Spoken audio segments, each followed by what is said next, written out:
نحمده ونصلي على رسوله الكريم أما بعد فأعوذ بالله السميع العليم من الشيطان الرجيم بسم الله الرحمن الرحيم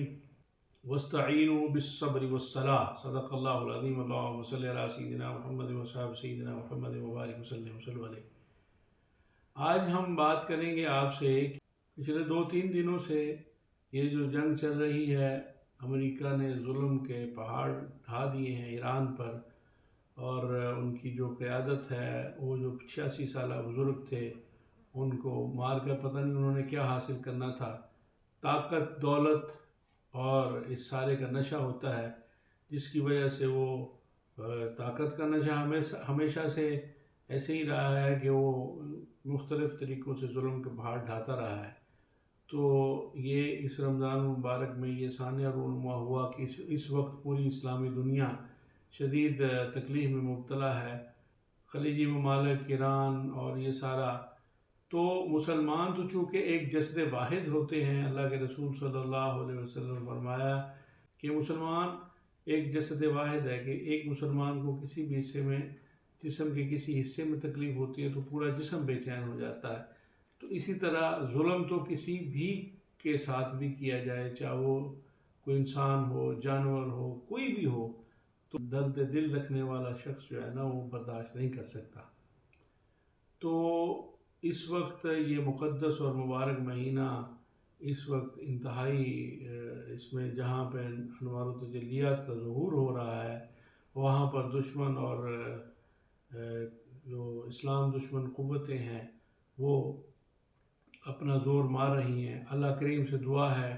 کہ اللہ کریم مسلمانوں کی حفاظت فرمائے، اسلام کی حفاظت فرمائے، جہاں جہاں بھی پوری دنیا میں مسلمان کسی بھی اذیت اور تکلیف میں مبتلا ہیں ان کو اس سے نجات عطا فرمائے۔ تو اس کے نتیجے میں پتہ یہ چلا کہ ہمارے ملک میں اتنا زیادہ احتجاج اور ہوا، اور سارے سلسلے کے نتیجے میں 35 لوگ یہ مختلف فگر آ رہے ہیں، تو اتنے لوگ اس پروٹیسٹ کے دوران وہ اپنی جان سے ہاتھ دھو بیٹھے۔ تو کتنا مطلب یہ کیسا یہ احتجاج ہے اور اس کا کیا فائدہ کیا ہے؟ یعنی جبکہ ہمارا دین، ہمارا قرآن تو کہتا ہے کہ ایک انسان کی جان جانا پوری انسانیت کا قتل ہے، پوری انسانیت کو مار دینا ہے، گویا کہ ایک انسان کا بے وجہ۔ اور یہ جو پروٹیسٹ کے نتیجے میں اب یہاں پہ ہم پروٹیسٹ کا جو ہمارا مغربی تصور ہمیں ملا ہے، احتجاج کے نام پر جو تشدد اور مار دھاڑ کا سلسلہ ہمارے مذہبی لوگوں نے بھی اپنا لیا خیر کچھ عرصے سے، تو یہ بہرحال اسلامی تعلیمات تو یہ نہیں ہے۔ اور اسی کا نتیجہ ہے کہ جب ایک ذہن سازی کر دی جاتی ہے، ایک مینٹیلٹی ڈیولپ ہو گئی ہے ہمارے لوگوں کی کہ بس ہر بات پہ احتجاج کرنا ہے، ہر بات پہ ہڑتال کرنی ہے، جبکہ قرآن کہتا ہے وَاسْتَعِینُوا بِالصَّبْرِ وَالصَّلَاةِ کہ اللہ تعالیٰ سے مدد حاصل کرو صبر کے ساتھ اور نماز کے ساتھ۔ تو اب ظلم پہ ہی صبر کرنا ہوتا ہے، کسی مصیبت پر، کسی ابتلا پر، کسی آزمائش پر، کسی ایسی صورتحال، ناگہانی صورتحال پر ہی صبر کرنا ہوتا ہے۔ تو ایسی صورتحال میں یہ جو ہوا واقعہ ایران میں، ان کی قیادت کو انہوں نے بمباری کر دی گئی، تو اس کے نتیجے میں مسلمانوں کو یہ چاہیے تھا کہ وہ اللہ تعالیٰ کی بارگاہ میں سجدہ ریز ہو جاتے، اس سے اپنے گناہوں کی معافی مانگ کہ صبر کا دامن پکڑ لیتے، کیونکہ اللہ کا حکم ہے کہ میں تمہاری مدد کروں گا۔ گویا کہ تم مدد اللہ کی حاصل کرنا چاہتے ہو، اگر تم اس آزمائش اور ابتلا سے نکلنا چاہتے ہو، تم اس مصیبت سے نکلنا چاہتے ہو، اس ناگہانی آفت سے بچنا چاہتے ہو، تو پھر کیا کرو کہ صبر سے کام لو، اللہ کی رضا پر راضی رہو۔ زندگی اور موت اللہ کے اختیار میں ہے، اور وہ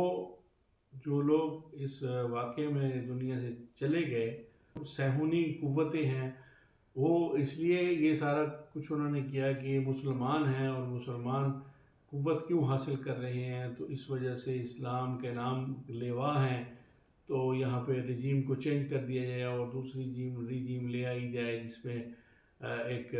جس طرح وہ ہمارے جو خلیجی ممالک میں وہ آزادی کے نام پر جو ماحول پیدا کر رہے ہیں، تو یہ ادھر چونکہ ان کو لگتا تھا کہ اسلام کے نام پر یہ وہ جو آزادیاں ہیں، جو فحاشی اور بدکرداری کا ماحول ہے وہ یہاں پر میسر نہیں ہے، تو اس لیے یہ رجیم چینج کر دی جائے۔ تو جیسے بھی بہرحال ان کے مقاصد تھے، بہرحال وہ ایک اسلام کے نام لیوا تھے۔ تو اس طرح کے احتجاجوں سے اور لوگوں کی جانیں چلے گی، تو اس کا کیا فائدہ ہوا، یہ کون سا اس کا مقصد حل ہوا؟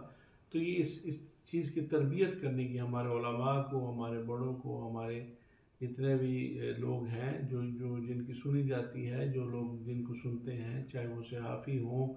چاہے وہ سیاستدان ہوں، چاہے علماء ہوں، جتنے بھی بڑے بڑے لوگ ہیں، سب کو اس احتجاجی رویوں سے نکال، کیونکہ اس میں موب جو نکلتا ہے تو پھر اس کا تو کوئی سر پیر نہیں ہوتا، اس کے نتیجے میں تو اب 25-30 لوگوں کی جانیں چلی گئیں، وہ کس کھاتے گئی؟ ان کا کیا فائدہ ہوا؟ ان کو احتجاج کا کیا فائدہ ہوا؟ وہ تو جنگ تو چل رہی ہے، وہ اس کا کیا فائدہ ہوگا؟ تو اس کے لیے یہ جو احتجاجی رویے ہیں یہ ہمیشہ نقصان ہی پیدا کرتے ہیں، جبکہ اللہ کے بندے ہونے کی حیثیت سے، مسلمان ہونے کی حیثیت سے ہمیں اللہ رب العالمین کے قرآن کی تعلیمات اور ہمارے نبی صلی اللہ علیہ وآلہ وسلم کی سیرت طیبہ سے سبق حاصل کرنا چاہیے، اور اس طرح کے احتجاجی رویوں سے کچھ حاصل نہیں ہوگا۔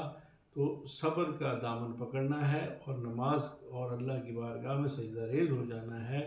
اسی سے استعانت طلب کرنی ہے، اس سے رحمت طلب کرنی ہے، اسی سے معافی کا